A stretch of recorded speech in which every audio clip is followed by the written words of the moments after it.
Welcome to the Krishna Das Pilgrim Heart Hour. In this podcast, Krishna Das shares his warm-hearted and down-to-earth path to the divine. If you are interested in supporting Krishna Das's podcast, please go to BeHereNowNetwork.com/KD.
Shri Ram Jaya Ram, Jai Jai Ram. Shri Ram Jaya Ram, Jai Jai Ram.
Shri Ram Jaya Ram, Jai Jai Ram.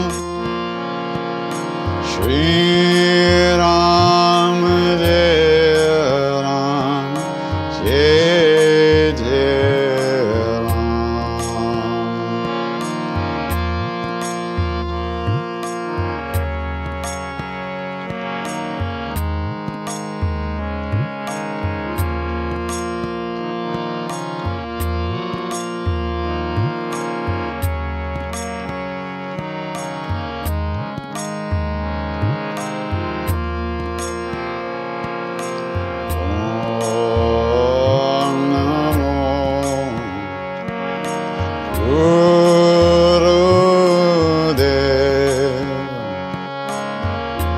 nim karo bhavai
Questions?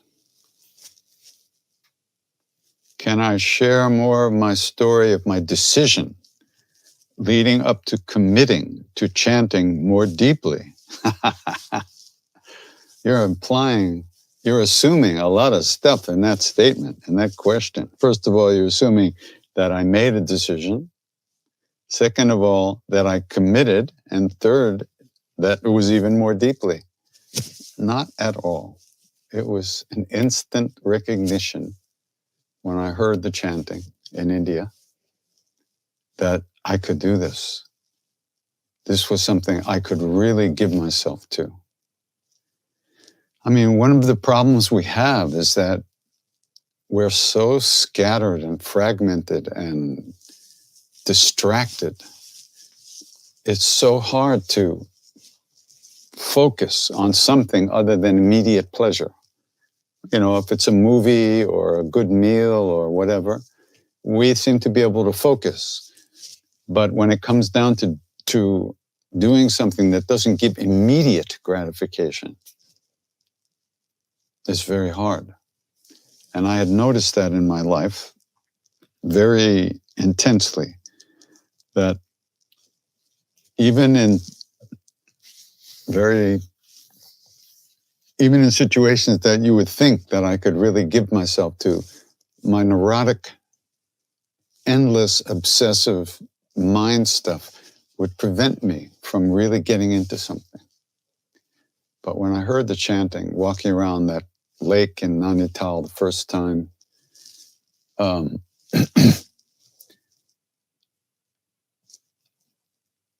it was a total epiphany. And I knew that this would really, I could do this. This would be great for me. I knew I could do it.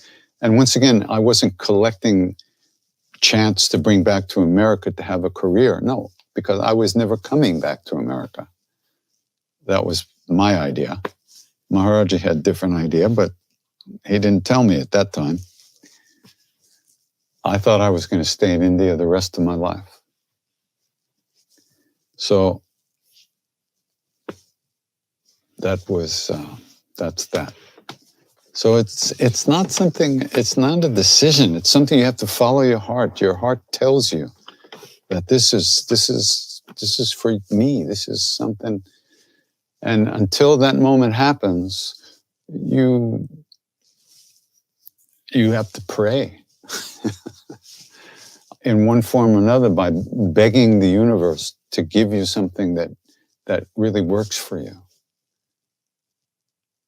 And that's the search. You're already on the path if you're searching for something that you can really give yourself to. Clarification to the question. Oh, I thought you had said that it took you a really long time to make that decision. No, I think that's a misunderstanding. When I was talking to David Nickturn, no. Oh, I know what you mean. You mean about singing with people. Once again, it wasn't a decision on my part. When Maharaj-ji left the body, and I no longer had him physically, I totally crashed and burned and was very depressed and in very bad shape for many, many, many years. But 20 years later, in my room in New York City, I walked from the bedroom to the living room, and I was struck with like a lightning bolt, with the understanding that if I did not chant with people, and it was with people, not alone in my room, if I did not chant with people, I would never be able to clean out the dark shadows in my own heart. And the understanding was obvious that those shadows were the only thing that was causing me suffering. So chanting was the only thing that I could do. But I had already been chanting in India. I was already doing it. But after he left the body, I didn't do that much of it because I had lost all hope of being happy. But that day in 1994, 21 years after he died, I had this epiphany that I needed to chant with people. And if I did, I'd be able to clean the shadows out of my own heart, the dark corners. So once again, it did take a long time, but it wasn't a decision. So is that a good clarification to your clarification? I hope so. Did I ever meet Anandamayi Ma? Yes, many times. Many times. She had a temple, an ashram, just less than a mile away from where Maharaj-ji's temple was in Vrindavan. And we used to go there. When he would kick us out, we would go see her. And then we would come back to his place in the afternoon and he would say, you went to see Ma? Did she feed you? No, I feed you. She was so beautiful, really. I mean, it was amazing to just be able to look at her. She was so immersed. Anandamayi means bliss-permeated mother. The goddess permeated in bliss. That's what Anandamayi means. And wow, it was beautiful. Just to be able to look at her was so extraordinary. However, we weren't welcomed that much. We were never invited in and welcomed into the scene. It was a very formal scene. Maharaj-ji was very unusual that way. Not many saints let Westerners in like he did. There were other saints had lots of rules and regulations about what to do and how to do it. But Maharaj-ji was very different. He used to say, when you come here to the temple, you should feel like you're going to your grandfather's house. You should be totally happy and at ease. You don't have to do any service to eat. Food is given. Whatever you need is given. You should feel you're at your own grandfather's house. And that was very unusual. Most Babas, most saints, yoginis were not like that at all. Did I face the draft during the Vietnam War? Well, I quit school I guess that was the second time I quit school and I was drafted. So I had been seeing a shrink and he wrote a letter for me saying that I was too crazy to kill people. I guess that's what the letter said. So I figured I would get out of the army. So I was then called for the physical. I was drafted, called for the physical. I went to the physical and, I wasn't worried because I had this letter. So I didn't think I was going to be sent to Vietnam. So the first thing that happens when you go to the physical, you piss in a cup and then you go to your hearing test. So I went into the doctor's office and he was sitting behind the desk and he said, put these headphones on.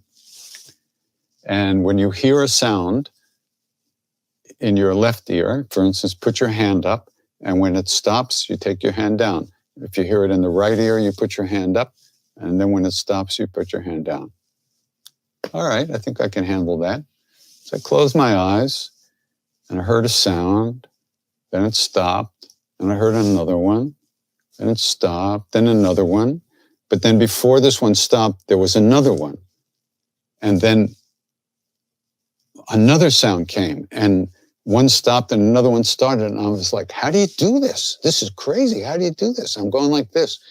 And I opened my eyes. The doctor's looking at me like, he hadn't started the test yet. Really? So he looked through my papers and he saw the shrink's notes. Boom, you're out of here. That's what happened. So luckily, I didn't have to go either get killed or kill people. But I knew a lot of guys, a lot of people I knew didn't come back. And then later on, I knew quite a few veterans that had came back totally destroyed. So I was very lucky not to have to go through that. And it was terrible what people had to go through. Terrible.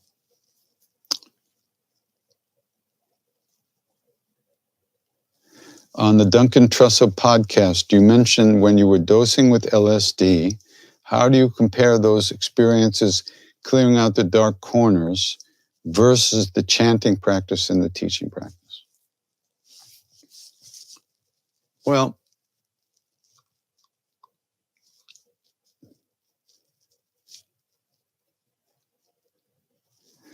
Maharaj-ji said, LSD, the yogi medicine, he called it, he said, it brings you into the room with Christ, but you can't stay. The only way to stay, he said, is love.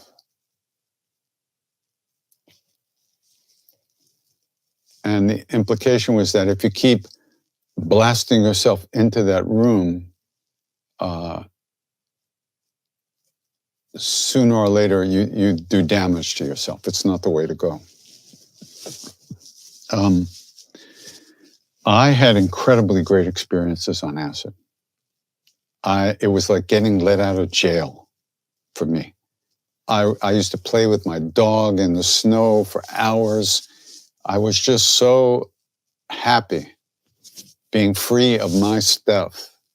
But I took huge doses of acid because I understood intuitively that I needed a lot of propulsion to get through this heavy, thick atmosphere of my stuff, my neurosis, my grief, my depression. I needed a huge boost to get through that. But once I was through that atmosphere and into space, it was fantastic. However, the more I did that, the less I was able to actually get through the day. I lost my skin, and I could feel everything about. I could feel all people's stuff. I didn't have any. I lost my shape in a way, and everything that I could feel so much stuff that I couldn't deal with it. So I wound up going out to the mountains in Pennsylvania with my dogs and my cat for the whole winter, all by myself in this person's house I was taking care of, this little farm. And I quieted down there over about 6, 7, 8 months. And I finally kind of came back and slowly came back together. I was just completely fragmented from all the acid. And also organic mescaline. Somebody had given me a huge tablespoonful, a scoop full of organic mescaline. And so all week long I was taking that, and on the weekend I would take the 1,000 mics of Sandoz, and then sleep for a couple of days, and then do the mescaline again. So I was just wanting to be gone, but I couldn't really be gone. I was actually crippling myself. So, and no matter what experience you have when you're on a chemical, you know you're on a chemical. You haven't got there through a natural, not a natural. You haven't reached that state of consciousness through the natural ripening of your own being. It's artificial. I mean, Ram Dass took humongous amounts of acid for years, but it showed him something, for sure. It shows us something, but we can't stay. You want to stay. So if you want to stay, we have to do it the right way. We have, with our feet on the ground and our head in our hearts. So, but it's useful. He said, Maharaj-ji said, it's good for beginners, he said. And I was there with Ram Dass the second time that Maharaj-ji took the acid. You probably know the story. The first time Ram Dass was there, Maharaj-ji said to him, "You have some medicine? Give it to me." So Ram Dass takes out some aspirin. And Maharaj said, nay, the yogi medicine. So Ram Dass thinks, well, he must be talking about acid. So he took some acid out, put it on his hand. Maharaj took it, threw it in his mouth. And they sat around all day and nothing happened to him. There was no change in Maharaj's behavior. He was completely unaffected by it. And that was really powerful for Ram Dass, because here was somebody who was beyond acid. However, when Ram Dass came back to America after his first trip to India, he was telling people this story. Some people went, come on, he hustled you. He probably threw it over his shoulder. Nobody could take that much acid. So Ram Dass didn't think so, but he had a little doubt, just a little bit. So there we were in Vrindavan at the temple with Maharaj-ji. And we're sitting with Maharaj-ji, myself, Ram Dass, Ramesh, Dwarkanath, and maybe Jagannath Dani was there. Sitting there, Maharaj-ji looks at Ram Dass and he says, when you were in India last time, did you give me medicine? Yes. Huh. Did I take it? Then he knew Ram Dass had doubts. So Ram Dass said, I think so. Oh, got any more? Yes. Give it to me. So Ram Dass puts his hand out like this in front of him with his four pills of Owsley acid, each one strong enough to put a horse on the moon. So Maharaj-ji goes like this, one by one. He takes the pill, he goes,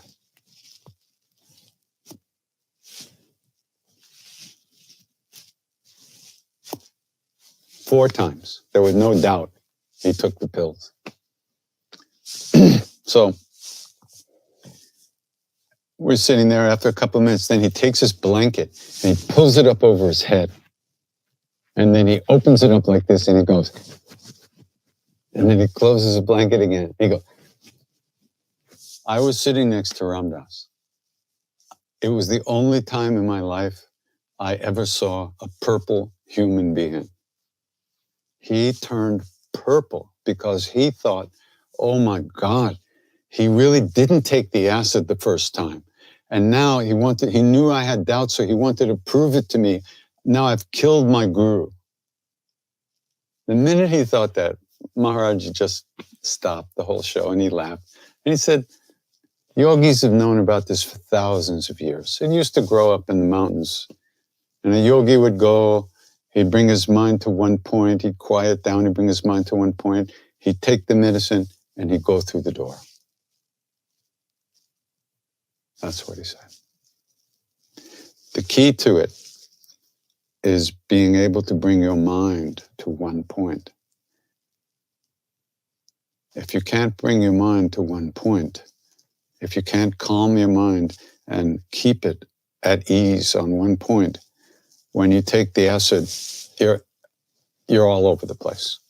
But if you can bring your mind to one point, which we can't do, you can go through with enough training. I mean, this is a ritual. People just didn't go do it. They prepared for it. It was done ritually. And then they could go through the door and whatever that means. So, okay, that's enough about that.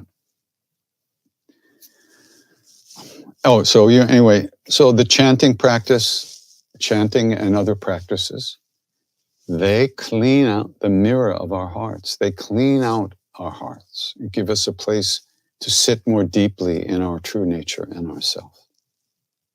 And at first, it's not extraordinary like those experiences we have on chemicals. But it's the work that we have to do in order to cure ourselves of the delusions we have about ourselves and about the world, and the confusion and delusion. So there's no way around that. Our heart, we have to purify our hearts and open our hearts to all beings. And ultimately, we don't think about ourselves all the time. When you take a chemical, you're always thinking about yourself, even when you're lost. I mean, you're immersed. You can be immersed in bliss for long periods of time, but you know, there's a part of you that knows that you did this with a chemical and this is your experience. Through spiritual practice, the me is dissolved and the whole you become one with the whole universe. And the heart is filled with love and compassion and real bliss that doesn't come and go. It's our own true nature as we are, really. Which is where Maharaj-ji lived, which is why LSD didn't affect him. There was no one in there. There was no planet of me to be catapulted into space. He was already everywhere in the universe, all states of consciousness at the same time.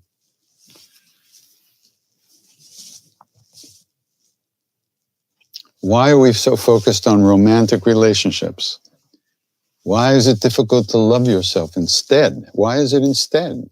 If you don't love yourself, you can't really love anybody else.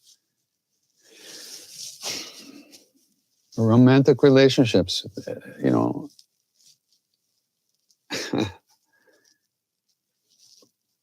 So by romantic relationships, what you're saying is you have a relationship where you see you see the love in another human being.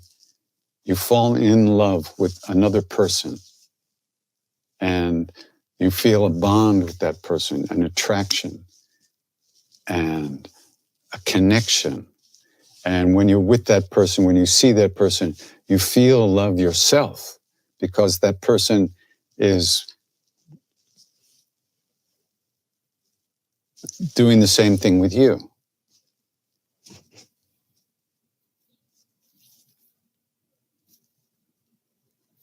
It doesn't last, does it? It changes. It doesn't last. So there's no arguing that. It just doesn't last. And that's the only thing wrong with it, because you think it's outside of you. It can't last.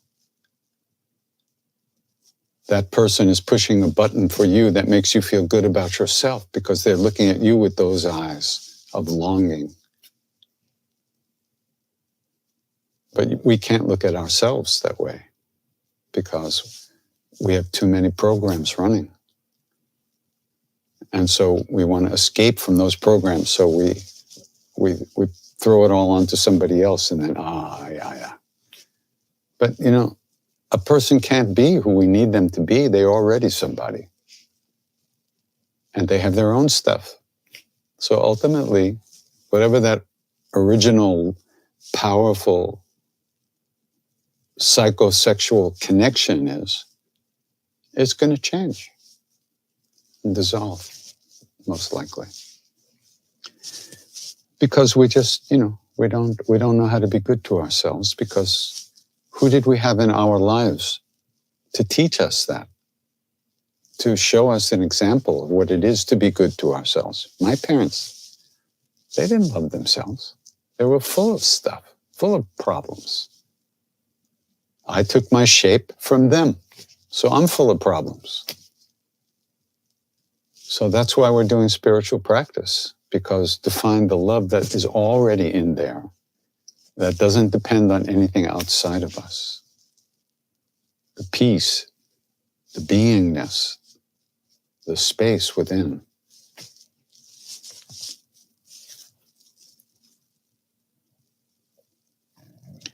I think you said singing the Hanuman Chalisa was a way to remind Hanuman of his abilities. Is that correct?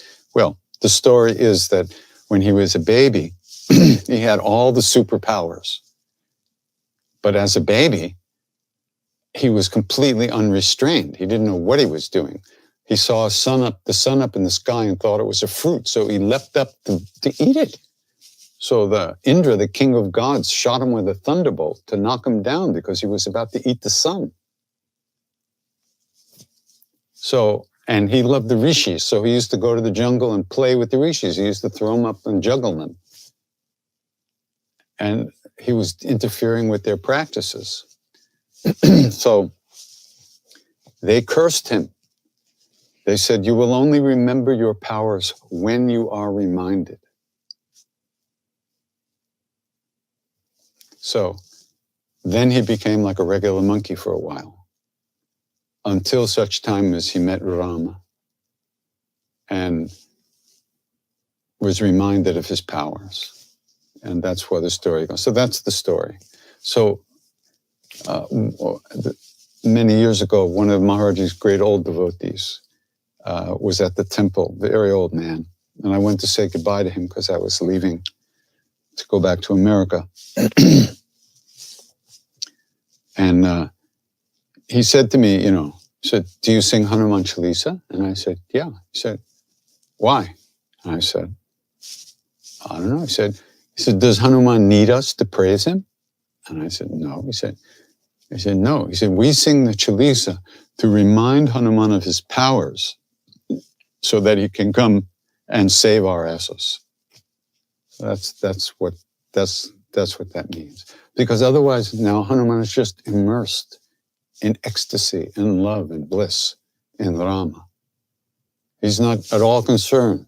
But when we call him, we remind him of his powers, and then he jumps up to help us because Rama is within us, and he serves that love, that soul within us. So he helps us out of difficulties. That's what Sankatamochan, we sing Jaya Siyaram Jaya Hanuman, Sankatamochan, Kripa Nidan. Sankat is problems, calamities.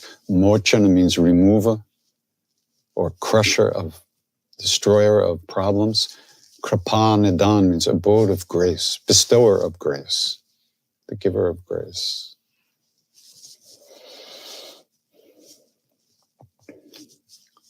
Have you ever had a near-death experience? I haven't even had a near-life experience yet.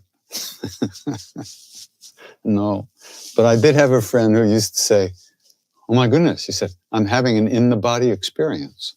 He was really a wild guy. No, I never had a near-death experience, I don't think, but not the kind that you mean. Will I continue this weekly live satsang when you get on the road to tour again? I'll do what I can. It's going to be difficult to do it every week if I'm really traveling. But I will try to do it as much as I can. And there will always be an email that goes out every week, our e-news, I guess. I think it goes out every week.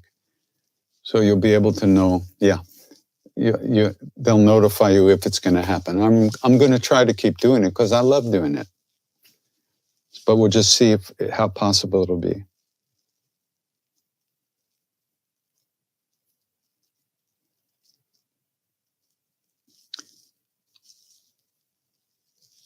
If I can't do it, we'll try to have some kind of recording up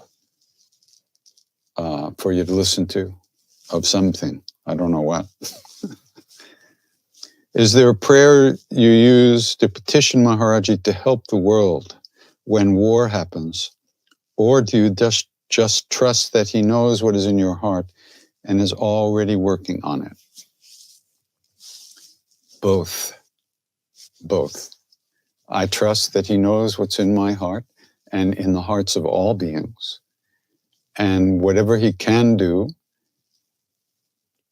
what's possible to be done, considering the karmas of the beings involved, that he is doing everything that can be done.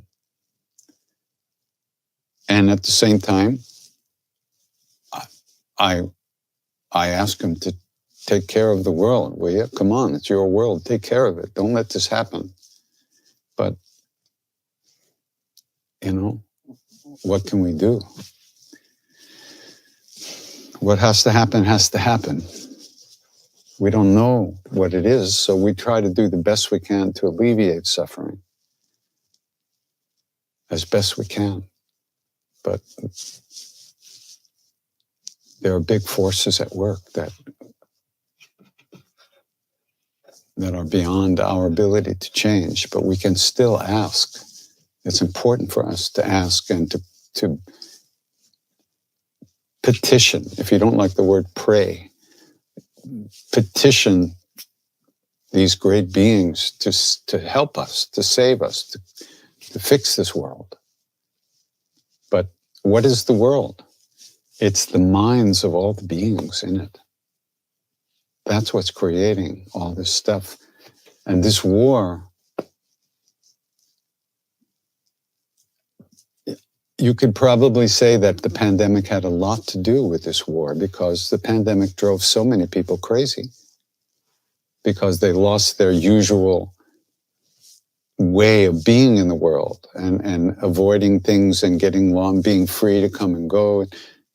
And most people who don't deal with their minds, who don't know how to calm their mind and have some space there, they were driven crazy by this. And,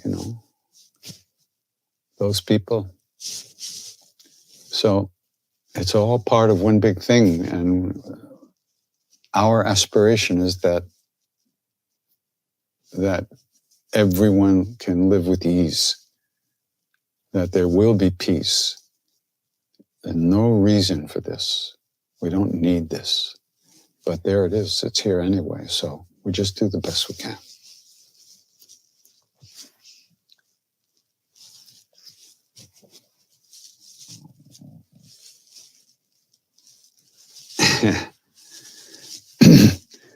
Have I found a new guru? No, where are you going to find a new guru? I have the same old guru. He doesn't go anywhere. So why would I try to find a new one? Yeah, gurus are hard to find. They find us when we are ready for them. But as Ramana Maharshi says, where is that? Hold on. Maybe it's not here. He said, meditation is done to remove the idea that the guru is outside of us. Okay? There are teachers, plenty of teachers that teach all kinds of things, all kinds of techniques, give all kinds of talks, do all kinds of things, and you pick and choose what makes sense to you. But a guru is something different. A real guru. You can't find a real guru. They find us when it's right for each one of us. But in the meantime, the real guru is not outside. So you find the guru within you. Your own true self is the guru. It's not who you think you are. Who you think you are is just who you think you are. Underneath that, inside of you, there is a jewel. And that jewel, that soul, that light, that is guru. So don't think guru's outside. If you calm your mind and open your heart, you'll find your guru. There's no doubt about that. Can I sing something that ignites peace during war times? What the fuck do you think I'm doing? That's everything I'm doing is about that. All these names, these are the names of that love in me and you and Putin and everyone in Russia, everyone in Ukraine, everyone in the world is the names of the soul of each being. When we sing these names, we're pumping up that place in the whole universe. Every one of these chants is about peace. Every time you release your thoughts and come back to yourself for a minute, that's where peace is. You've planted a seed of peace in the universe every time you come home to yourself.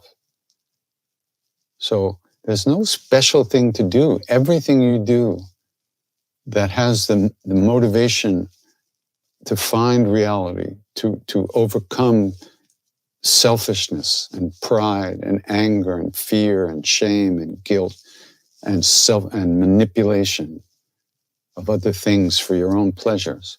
Every time we do something to free ourselves of that, we're creating peace.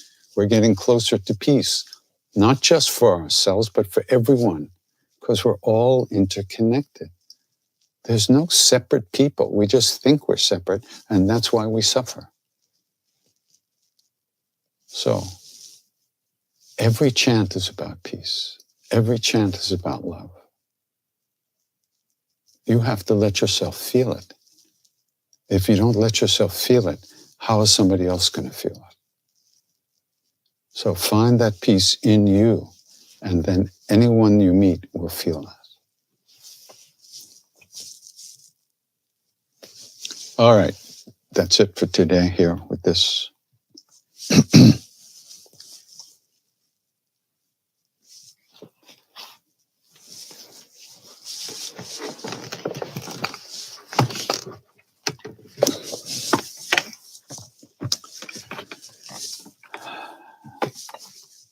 Maharaj-ji said Hanuman Chalisa can change fate.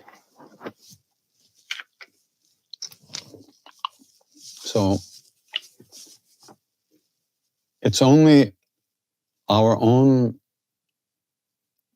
knots in our own hearts, the bruises and the wounds in our subtle bodies that cause us suffering and cause us to hurt other people and create suffering in the world. And those wounds are karmic from before this life, and they're also from what happened to us in this life. So when we do practice, we're gradually freeing ourselves and healing those wounds within us. All the broken hearts, all the betrayals from millions of lifetimes. So Hanuman Chalisa can change fate. He said that. And I think one of the ways to think about that is that, like I said, the chanting of the Hanuman Chalisa can untie those knots in our hearts, can heal those wounds in our subtle body, and unblock the channels that are blocked in our body, allowing the prana to flow, allowing the life force to flow. So, if there's one thing, if you ask me what's the best thing we can do for this world, I would say sing the Hanuman Chalisa, learn the Hanuman Chalisa, and sing it every day. And dedicate that practice to all beings who suffer, including ourselves.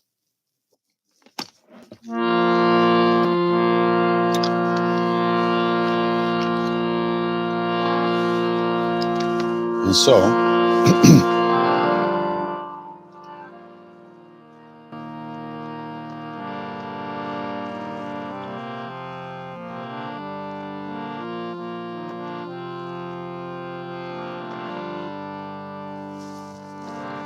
calling out to hungry hearts everywhere through endless time.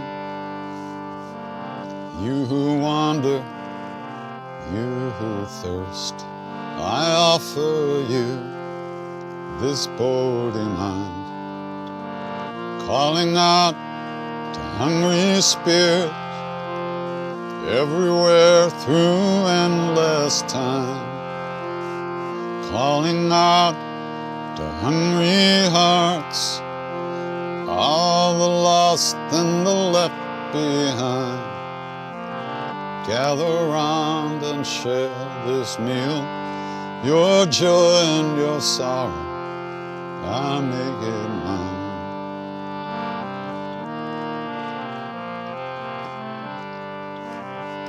Shri Guru Charana Sarojaraja Jamano Kursudhari Parano Raghubar Damala Jasu Jodayaka Palachari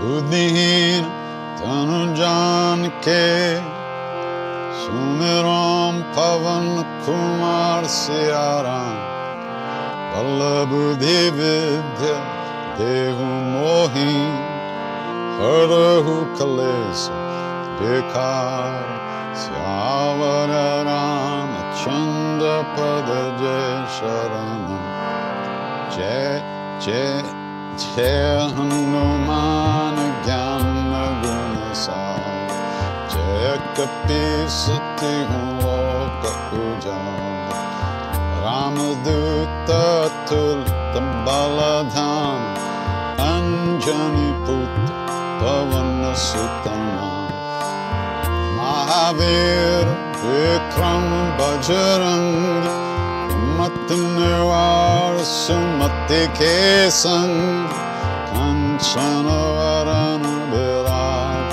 Subesa Kanana Kundala Kunchita Kesa At Bajura Dvaja Viraj Kande Muja Jane Usaj Shankara Suvana Kesari Nandan Teja Pratap Mahajagaban Vidyavan Guni Ati Chatur Amakaja Karibe O Atu Prabhu Charitra Sunibe Korasya Ramalakam Sita Manabasi Sukshma Rupa Darisya Hindukara Vikata Rupa Daralanka Jara Bhima Rupa Dari Asura Sahare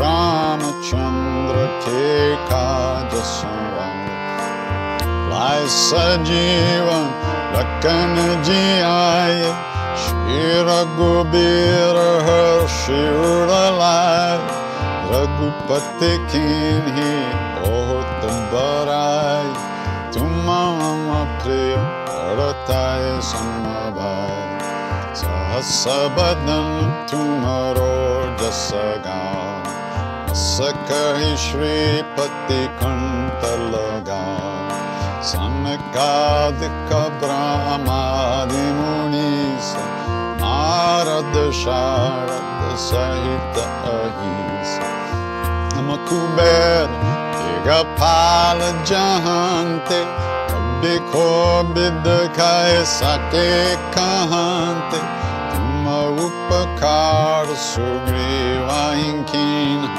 Rama Melaya Raja Padadi Maro Mantra Bibhishanama Lankeshwara Bhai Sabha Jagajan Sahasra Jo Janma Paraban Ilyota Imadura Palajan Prabhu Mudrika Mile Mukamahi Chaladilange Gaya Charajanahi Durgama Kaja Jagata Kejete Sugama Anugrahatumare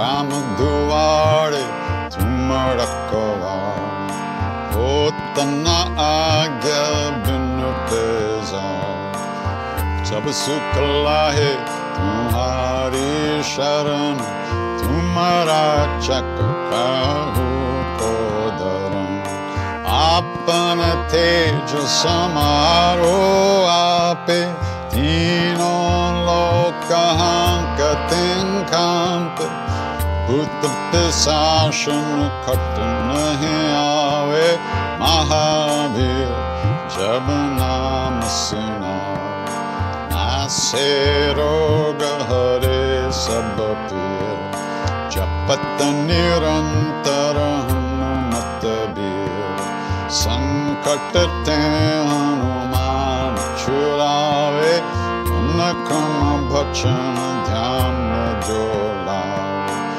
Sabapara Ram Tapasvi Raja Tinake Kaja Sakalat Masaja Ora Manorat Joko Elave Sove Amit Manapalapave Charon Yuga Padata Patuna Hai Pada सिद्ध जगत उजियार साधु संत के मड़कवाड़े असुर निकंद राम दुलार अष्ट सिद्धि no निधि के दाता असवर दीन जानकी माता राम रसायन तुम्हारे पास सदा रहो रघुपति के दास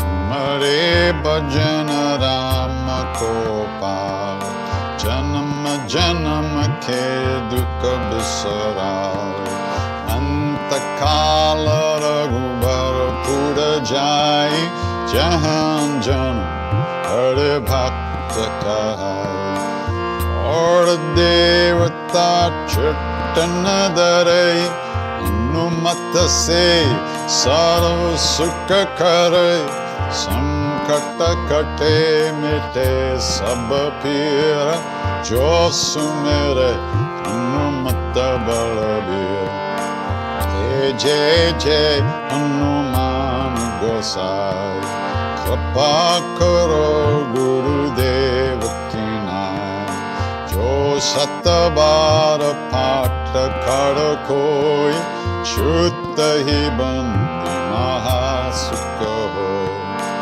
होया पर हनुमान चालीस होया सिद्धि साकी गणेश तुलसीदास सदा हरि चेर कीजे नाथ हृदय मंदिर पवन तनय संकट हरण मंगल मूर्ति रूप सिया राम राम लखन सीता सहित हृदय बसौ सुरभूप सियावर रामचंद्र पद जय शरण मंगल मूर्ति मारुत नंदन सकल अमंगल मूल निकंदन मंगल मूर्ति मारुत नंदन सकल मंगल मूल निकंदन श्री राम जय जय राम श्री राम जय जय राम श्री राम जय जय राम श्री राम जय जय राम श्री राम जय जय राम श्री राम जय जय राम श्री राम जय जय राम श्री राम जय जय राम श्री राम जय जय राम श्री राम जय जय राम श्री राम जय जय राम श्री राम जय राम सीताराम सीताराम सीताराम सीताराम सीताराम सीताराम सीताराम सीताराम श्री राम जय जय राम श्री राम जय जय राम श्री राम जय जय राम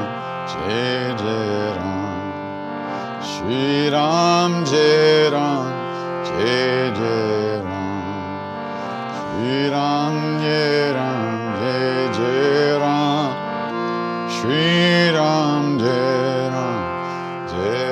जय Ram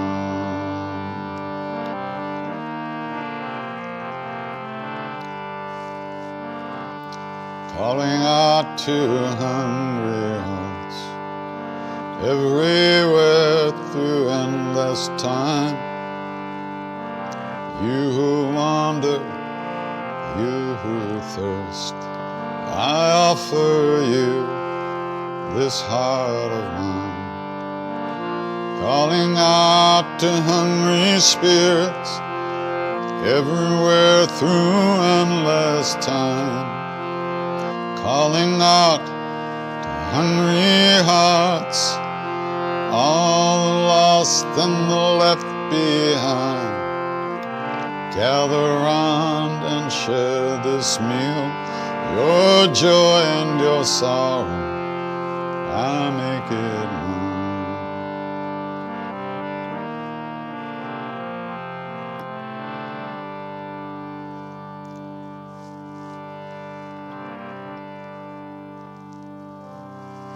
If we know anything about a path at all,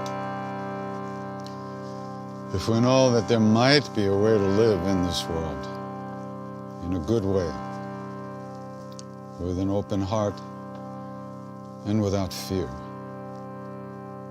it's only because of the great beings that have gone before us. Out of their love, out of their kindness, they left some footprints for us to follow. So, in the same way that they wish for us, in the same way that they wish for us, we wish that all beings everywhere, all of us be safe, that all of us be happy, that all of us have good health and enough to eat. And may we all live in peace and at ease of heart, with whatever comes to us in life.